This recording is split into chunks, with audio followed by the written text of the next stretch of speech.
ਦਰਵੀਸ਼ਾਂ ਦਾ ਸਫ਼ਰ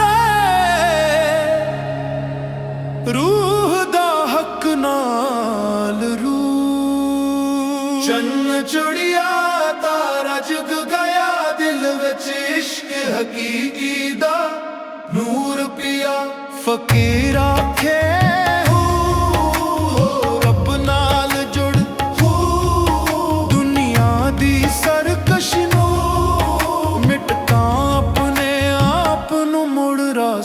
दूरेशां दा साबर पाकीज़ा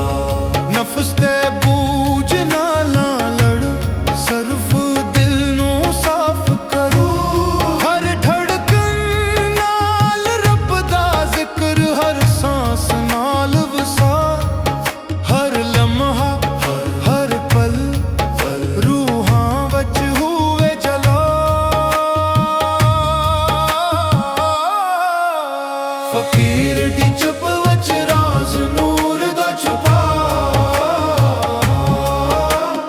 हर लफ्ज़ च इश्क हर सत्र वच दुआ दरोईशां दे राह वच नफरत दा कोई रंग ना सरफ सुकून फकत नूर सरफ रब दा संग ना आओ चले फकीर